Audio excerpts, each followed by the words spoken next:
Bienvenidos a iLíderes por 25, el podcast que reúne las voces de quienes dieron vida a nuestro ecosistema hace 25 años, cuyos relatos documentan los hitos que han marcado la evolución del comercio electrónico al digital commerce.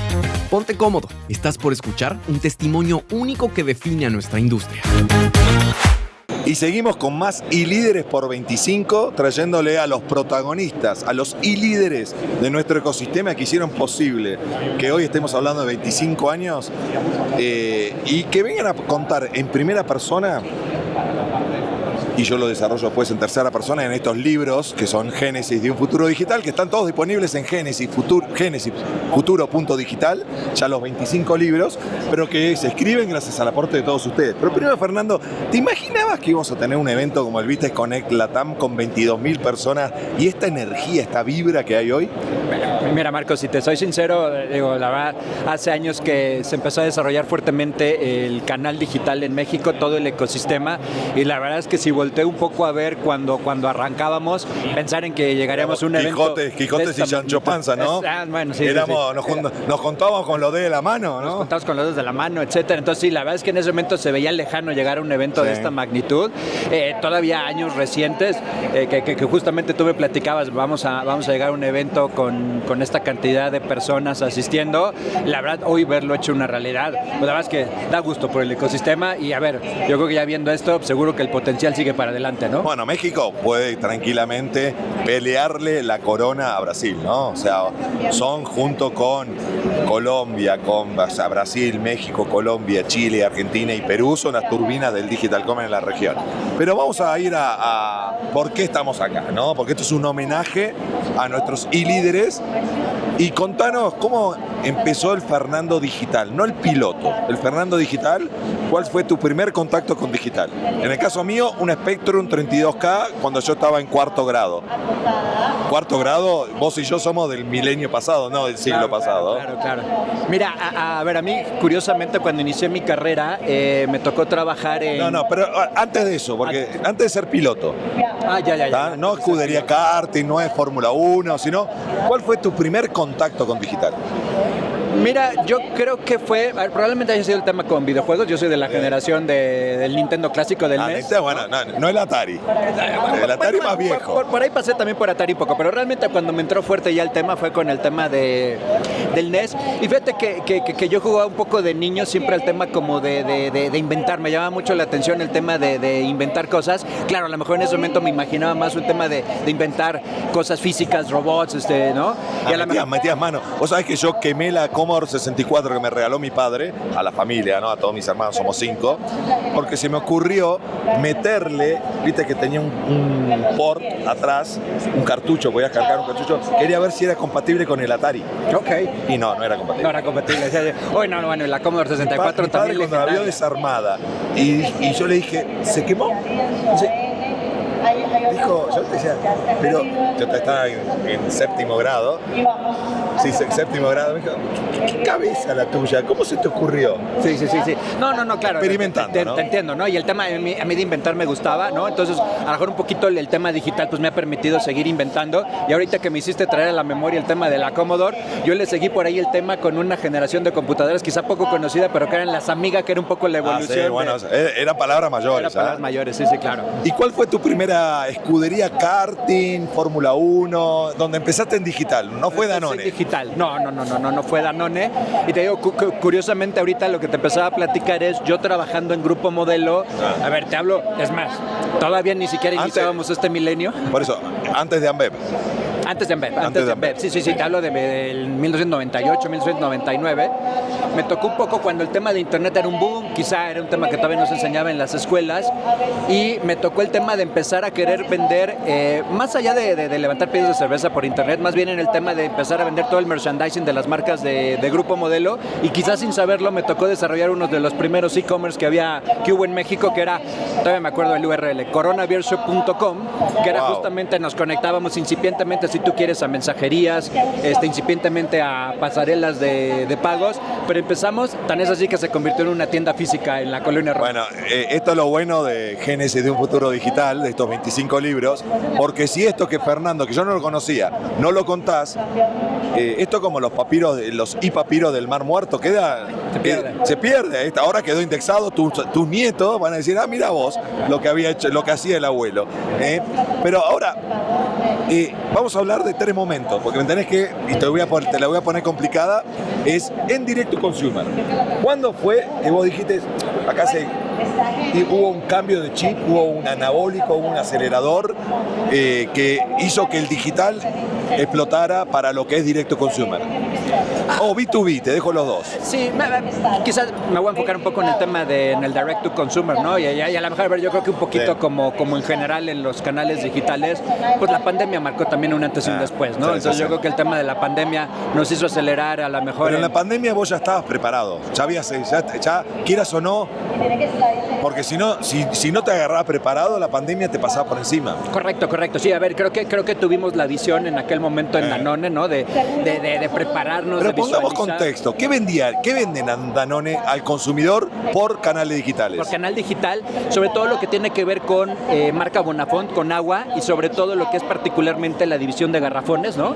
El tema, en México, el tema de beber agua. Bueno, en el mundo también, ¿no? No es tan seguro, digamos. Sí. Entonces el tema del negocio de garrafones es muy relevante en un país como México. Definamos relevante. ¿Cuánto venden ustedes, una cifra última, cuántos garrafones por mes se vendían? Mira, para dar nada más una sensación, México es, después quizá de Indonesia, el país donde más garrafones se venden en el mundo, ¿no? Entonces, el tema, a ver, de utilizar digital para adquirir clientes se volvió un modelo de suscripción, relevante, ¿no? Porque tiene un poco la ventaja del garrafón, que es como una suscripción. Y es natural. Un dolor en francés dice boibos, ¿no? No sé si se dice en español igual. Sí. Porque pesan, ¿no? 20 litros son 20 kilos, si necesitas 2 o 3 garrafones a la semana, pues carga 60 kilos, ve al changarro. Es donde el digital ahí tiene una propuesta de valor contundente. Totalmente. Y ustedes la logística para poder hacer llegar eso. Entonces, ¿no? Sí, a ver, la pandemia yo creo que fue un acelerador, pero bueno, nos tomó, digamos, ya con una estrategia también en ¿Y coincidís que la pandemia fue un ACDC al cuadrado? O sea, un antes, un durante y un después del COVID-19, que fue un antes y un después, un cambio de era. A nivel de retail, a nivel de consumo masivo, ¿no? La pandemia nos vino a cambiar todo lo que teníamos en la cabeza. Yo creo que nos aceleró. Yo creo que nos aceleró. Yo creo que lo que mejor íbamos a lograr en X cantidad de años lo logramos en meses, los clásicos 5 aceleración de 5 años. Sí, correcto. Bueno, ¿y qué otro? Porque yo te pondría en el medio, coincido, la pandemia fue un hiper momento, pero pondría también los marketplaces como para lo que es Direct to Consumer, que te permitieron ir, por ahí no para Danone, pero sí para otras. ¿Ustedes tienen tienda oficial? No.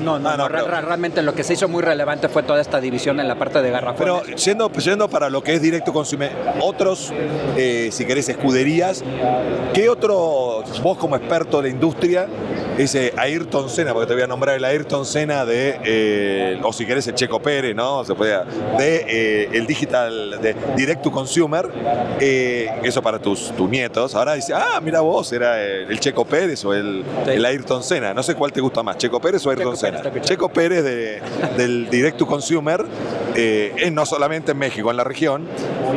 ¿Qué, a nivel de Direct to Consumer, para vos, cuál fue el momento bisagra?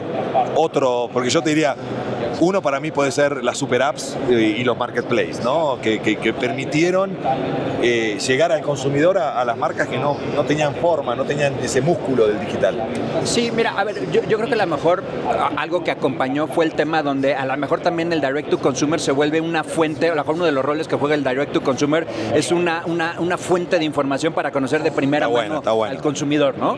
Bueno, coincidís que, acordate que, Fernando, me tenés que dar carnecita, ¿está bien? Porque ustedes cuentan en primera persona y yo desarrollo los libros en tercera. Entonces, necesito las citas que te pueda decir según Fernando, pero coincidís que el digital volvió a darle a las marcas la posibilidad de ser el dueño del consumidor o de tener acceso al consumidor, porque antes pasaban por una tercera mano que era la cadena de valor.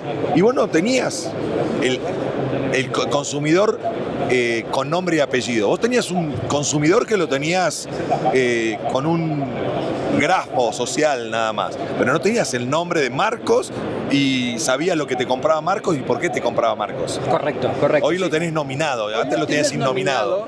Sí creo también que el direct to consumer no es para todos, ¿no? Sí, y creo que también depende un poquito de la necesidad de la marca, del modelo de negocio, ¿no? Y que no viene a reemplazar la cadena de valor, la viene a potenciar, porque vos te tenés que montar muchas veces en la cadena de valor. Sí, totalmente, ¿no? Y yo creo que también el tema a lo mejor de conectarlo con marketplaces, pues es un escaparate más, es un anaquel más digital, donde puedes establecer un consumo y un conocimiento del consumidor, ¿no?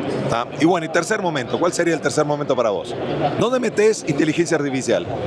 Yo creo que el tema de inteligencia artificial viene pegando fuerte desde hace, no meses, ¿no? Y a lo mejor ya llevamos un par de años y realmente cada vez acelera más. Se ha democratizado, ¿no? Porque si querés, ustedes, las grandes compañías, la parte de Big Data, inteligencia artificial, predictivo y demás, lo venían usando de predecir demanda, optimizar rutas, mejorar el stock y demás, pero no se democratizó como democratizó a partir de los últimos 3 años, ¿no? Yo creo que justo en esa idea de democratización lo que pasaba antes es que a lo mejor tenías muchas ideas para tratar de procesar la data, pero si no tenías a un equipo técnico, si no tenías a lo mejor tú directamente ese conocimiento, se volvía difícil, ¿no? Hoy lo que ha pasado es que a lo mejor con un poquito de curiosidad, con un poquito de ganas de hacer las cosas, los propios equipos de negocio nos hemos vuelto capaces de procesar grandes cantidades de información y tener insights y tener accionables muy rápido, ¿no? Bueno, y para cerrar, Fernando, si tuvieras que resumir estos 25 años en una frase, que te salga de las entrañas del estómago sin pensarla mucho, ¿cuál sería esa frase? Transformación. Sí, me gustó. Está bien, transformación permanente, ¿no? Modo on, Sí, ¿no? modo on. Dicen que la única constante hoy en día es el cambio, ¿no? Sí.